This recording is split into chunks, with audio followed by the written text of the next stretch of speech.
सभी को मेरा नमस्कार। मैं हूँ ऋषभ झा। आप देख रहे हैं वतन की आवाज।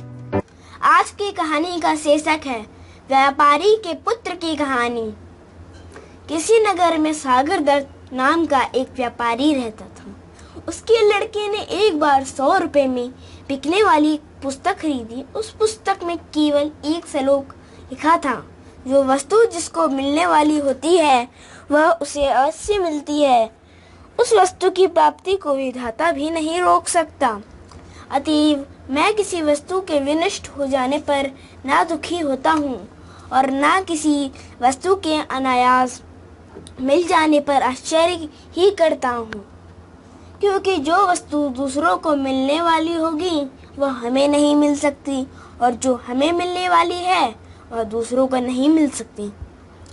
उस पुस्तक को देखकर सागर दत्त ने अपने पुत्र से पूछा, तुमने इस पुस्तक को कितने में खरीदा है? पुत्र ने उत्तर दिया, 100 रुपए में। अपने पुत्र से पुस्तक का मूल्य जानकर सागर दत्त कुपित हो गया।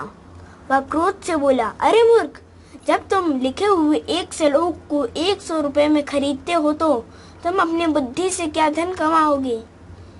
तुम जैसे मूर्ख तो अब मैं अपने घर में ही नहीं रखूंगा। सागर दत्त का पुत्र अपमानित होकर घर से निकल पड़ा। वहां एक नगर में पहुंचा। लोग जब उसका नाम पहचानने जानने लगे,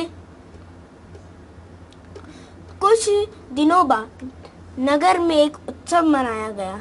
नगर की राजकुमारी चंद्रावती अपनी सहेली के साथ उत्सव की शोभा देखने निकली। इस प्रकार जब वह नगर का भ्रमण अपनी सहेली कर रही थी तो किसी देश का राजकुमार उनकी दृष्टि में आ गया। वह उस पर मुग्ध हो गई और अपनी सहेली से बोली, सखी, जिस प्रकार भी हो सकी इस राजकुमार से मेरा समागम कराने का प्रयास करो। राजकुमारी की सहेली तत्काल उस राजकुमार के पास पहुंची और उससे बोली, मुझे राजकुमारी चंद्रावती ने आपके पास भेजा है। उनका कहना है कि आपको देखकर उनकी दशा बहुत शोचनीय हो गई है। आप तुरंत उनके पास ना गए तो मरने के अतिरिक्त उनके लिए अन्य कोई मार्ग नहीं रहेगा। इस पर उस राजपुत्र ने कहा, यदि ऐसा है तो बताओ कि मैं उनके पास किस समय और किस प्रकार पहुंच सकता हूँ।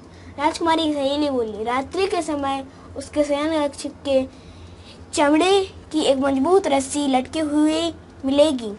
आप उस पर चढ़कर राजकुमारी के कक्ष में पहुंच जाना। ना बताकर राजकुमारी की सहेली तो वापस लौट गई और राजकुमार रात्रि के आगमन की प्रतीक्षा करने लगा। किंतु रात हो जाने पर कुछ सोचकर उस राजपुत्र ने राजकुमारी के कक्ष में जाने एकाएक स्थगित कर दिया। संयोग की बात है कि व्यापारी पुत्र प्रत्यव अर्थ उधर से ही निकल रहा था। उसने रस्सी लटकी देखी तो वह उस पर चढ़कर राजकुमारी के कक्ष में पहुंच गया।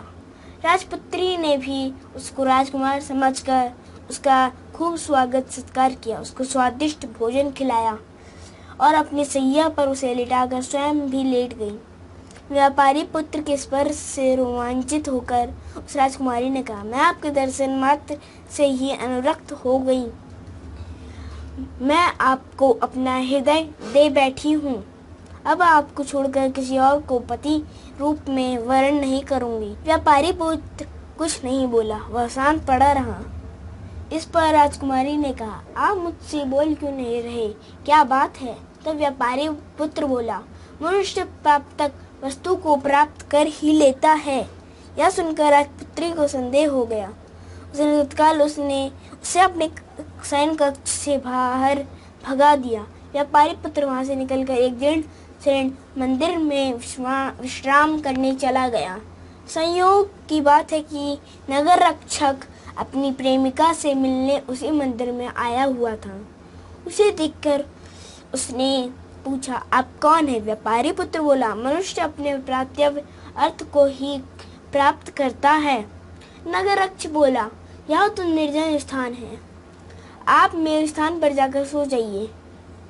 व्यापारी पुत्र ने उसकी बात को स्वीकार तो कर लिया। किंतु अर्धनिद्रित होने के कारण भूल से वह उस स्थान पर न जाकर किसी अन्य स्थान पर जा पहुंचा। उस नगर रक्षक की कन्या विन्यवती भी किसी पुरुष के प्रेम में फंसी हुई थी।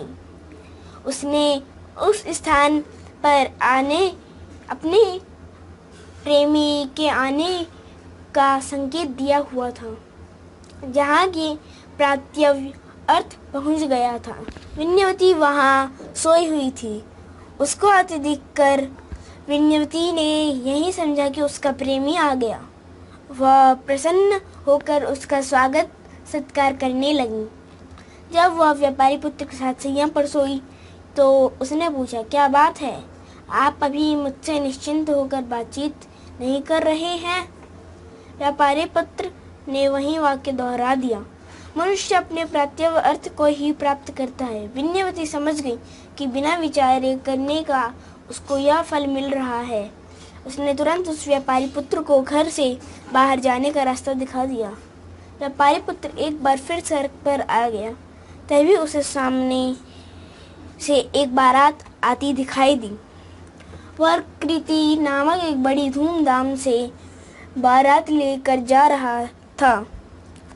वह भी उस बारात में शामिल होकर उनके साथ साथ चलने लगा। बारात अपने स्थान पर पहुंची। उसका खूब स्वागत सत्कार हुआ।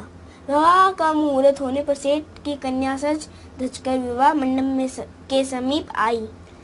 उसी क्षण एक मदमस्त हाथी अपने महावत को मारकर भागता हुआ उधर आ पहुंचा। उसे देखकर भय के कारण सभी बाराती वर को लेकर वहां से भाग गए। कन्या पक्ष के लोग भी घबराकर घरों में घुस गए। कन्या उस स्थान पर अकेली रह गई। कन्या को भयभीत देखकर प्रात्यव अर्थ ने उसे संतावना दी। डरो मत, मैं तुम्हारी रक्षा करूंगा। यह कहकर उसने एक हाथ से उस कन्या को संभाला और दूसरे हाथ में एक डंडा लेकर हाथी पर पिल पड़ा। डंडे की चोट से भयभीत होकर वह हाथी सहसा वहां से भाग निकला। हाथी के चले जाने पर वरकृति अपने बारात के साथ वापस लौटा, किंतु तब तक विवाह का मुहूर्त निकल चुका था। उसने देखा कि उसकी वधू किसी अन्य नौजवान के साथ सटकर खड़ी हुई है और नौजवान ने उसका हाथ थामा हुआ है। यह देखकर उसे क्रोध आ गया और अपने ससुर से बोला, आपने उचित नहीं किया। अपनी कन्या का हाथ मेरे हाथ में देने के स्थान पर किसी अन्य के हाथ में दे दिया। उसके बाद सुनकर सेठ बोला, मुझे स्वयं भी नहीं मालूम कि यह घटना कैसे घटी। हाथी के डर से मैं भी तुम्हारे साथ ही भाग गया था। अभी अभी वापस लौटा हूँ। सेठ की बेटी बोली, पिताजी, इन्होंने ही मुझे मृत्यु से बचाया है, अतः मैं इनको छोड़कर किसी अन्य के साथ विवाह नहीं करूँगी। इस प्रकार विवाद बढ़ गया और रात्रि में भी समाप्त हो गई। प्रातःकाल वह भीड़ इकट्ठी हो गई। राजकुमारी भी वहां पहुंच गई। विन्यवती ने सुना तो वह भी तमाशा देखने वहां जा पहुंची। स्वयं राजा भी इस विवाद की बात सुनकर वहां चला आया। उसने व्यापारी पुत्र से कहा, युवक, तुम निश्चिंत होकर सारी घटना का विवरण करो और मुझे सुनाओ। व्यापारी पुत्र ने उत्तर में यही कहा, मनुष्य प्रात्यव्य अर्थ को ही प्राप्त करता है। उसकी बात सुनकर राजपुत्री बोली, विधाता भी उसको नहीं रोक सकता। तब विन्यवती कहने लगी, इसलिए मैं विगत बात पर पश्चाताप नहीं करती और मुझको उस पर कोई आश्चर्य नहीं होता। यह सुनकर विवाह मंडप में आई सेठ की कन्या बोली, जो वस्तु मेरी है वह दूसरों की नहीं हो सकती। राजा के लिए सब यह पहेली बन गया था। उसने सब कन्याओं से पृथक पृथक सारी बात सुनी और जब वह आश्वस्त हो गया तो उसने सबको अभयदान दिया। उसने अपनी कन्या को समर्पण अलंकारों से युक्त करके 1000 ग्रामों के साथ अत्यंत आदर पूर्वक प्रात्यव्य अर्थ को समर्पित कर दिया।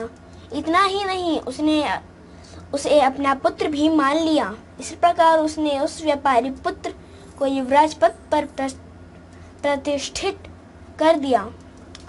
नगर रक्षक ने भी उसी प्रकार अपनी कन्या वेन्यवती उस व्यापारी पुत्र को सौंप दी।